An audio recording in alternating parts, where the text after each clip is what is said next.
दोस्तों नमस्कार। मैं श्यामनाथ यादव मेडकल वाली।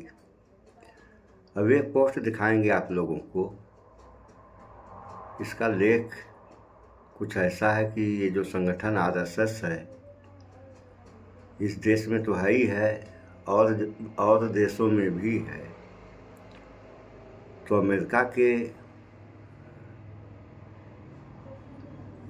अमेरिका में इसके ऊपर प्रतिबंध लगाने की मांग की गई है। ये वही संस्था है आरएसएस जिसको प्रधानमंत्री मोदी ने लाल किले के प्राचीर से कहा था कि यह एनजीओ है जो देश हित में काम करती है।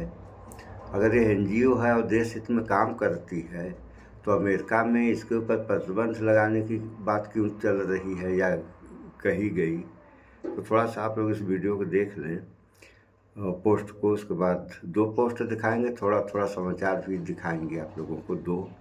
तो इसका लेख है अमेरिका के अंतर्राष्ट्रीय धार्मिक स्वतंत्रता आयोग। ये धार्मिक संस्था है। USCIRF ने आरएसएस पर बैन लगाने की सिफारिश की।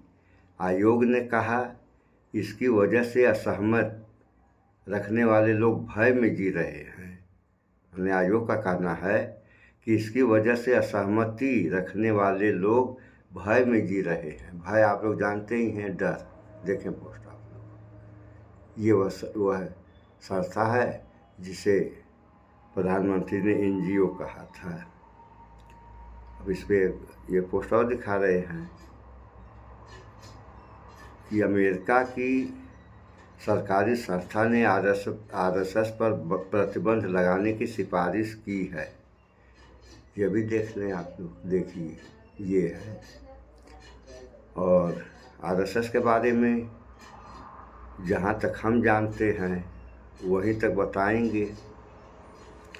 इसमें ये भी है कि जो इस संस्था से जुड़ रहे हैं वह शादी न करें। भाई क्यों न शादी करें।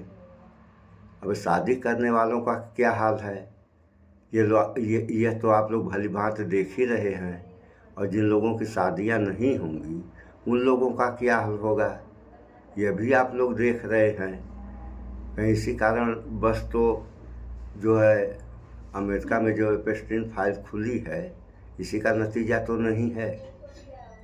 जबकि महर्षि दयानंद सरस्वती ने कहा है कि किसी भी इंसान को 40, वो अपने समय के हिसाब से बात किए हैं, तो किसी भी इंसान को 40 साल की उम्र तक शादी कर लेनी चाहिए। तो जो शादी कर रहे हैं उनका तो ये हाल है, और जो शादी नहीं करेंगे उनका क्या हाल होगा। इसको आप लोग अपने समझ से समझिए। कमेंट में तो बताना है नहीं, तो क्या करेंगे बता करके। जिसे जो अच्छा लगता है वही वह करता है। तो आप लोग बताएं कमेंट में या न बताएं, कम से कम अपने दिमाग से तो सोचना ही चाहिए कि जो शादी कर रहे हैं उनका तो ये हाल है, जो नहीं कर रहे हैं उनका क्या हाल होगा। और अब थोड़ा सा आप लोगों को हम समाचार भी दिखा दे रहे हैं, सुनिए लोग। ये हाल है तो हमारा इस पे कहना है, सुनिए देखिए।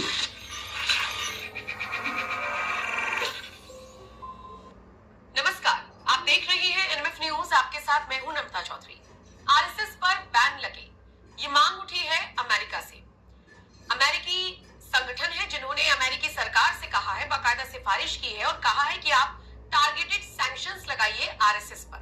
मैं उस संगठन का जिक्र भी कर लेती हूं, अमेरिकी अंतर्राष्ट्रीय धार्मिक स्वतंत्रता आयोग USCIRF, जिसने ये मांग उठाई है, ट्रंप के सामने सिफारिश भेजी है कि आरएसएस को बैन कर देना चाहिए।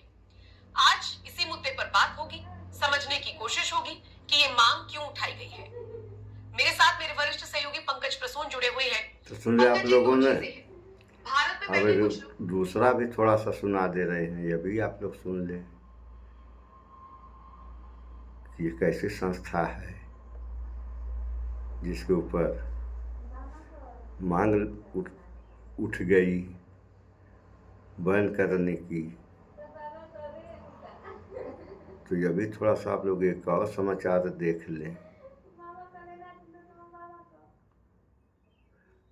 अभी दिखा रहे हैं। साल 2003 से लेकर 2008 तक पूरे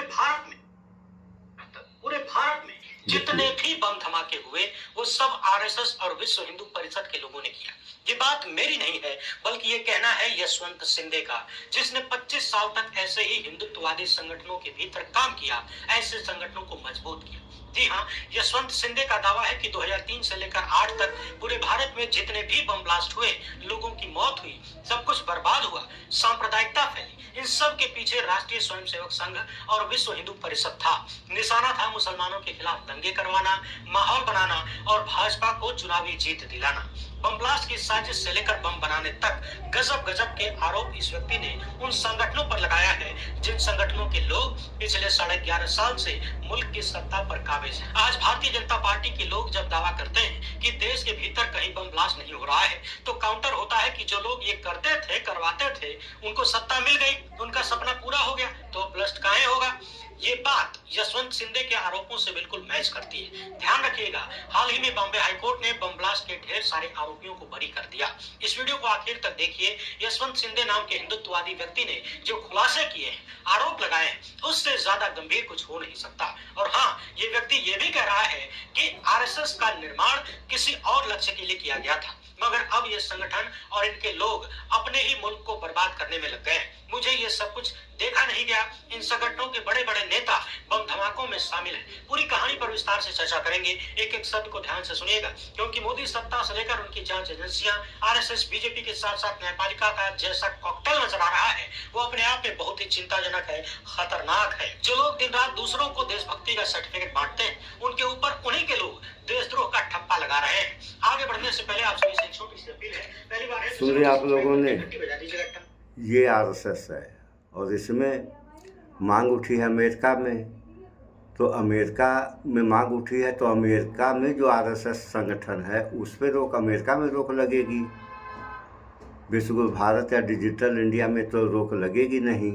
लेकिन सवाल इस बात का पैदा होता है कि अगर अमेरिका में प्रतिबंध लगा दिया गया तो फिर विश्वगुरु भारत या डिजिटल इंडिया में इस संस्था का क्या होगा। तो इस बारे में हमारा कहना है कि आरएसएस कहीं ये आतंकवादी संगठन तो नहीं है। अगर ऐसा नहीं रहता तो मांग क्यों उठी। अभी आप लोगों ने समाचारों में सुन लिया कि 2003 से 2008 तक जितने भी इस देश में बम धमाके हुए हैं, ये सब आरएसएस की ही देन है। और ये कहना जो है आरएसएस वाले का ही है। तो अगर ऐसा हुआ तो क्या होगा इस देश का। अभी आप लोगों ने सुन लिया, सारी बात सुन ली है आप लोग। इस पर हमें क्या कहना है। फिलहाल कोई भी, चाहे वह किसी भी धर्म का हो, किसी भी जात का हो, किसी भी संगठन से जुड़ा हुआ हो, अपने घर, अपने देश, अपनी जनता को ऊपर उठाने के बारे में सोचना चाहिए कि इन सारी व्यवस्थाओं का विकास हो। और ऐसा नहीं, किसी को नहीं सोचना चाहिए कि हमारे वजह से किसी दूसरे के या देश का किसी भी प्रकार का नुकसान हो। अगर नुकसान हुआ तो इसकी भरपाई कभी भी नहीं की जा सकती है। और फ़ायदा हुआ तो फ़ायदा तो सभी लोग सोचते हैं फ़ायदा हो।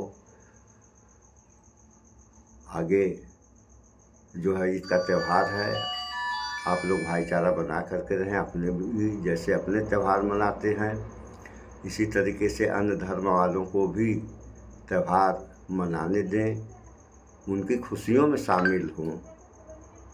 ऐसा ही नियम कहता है।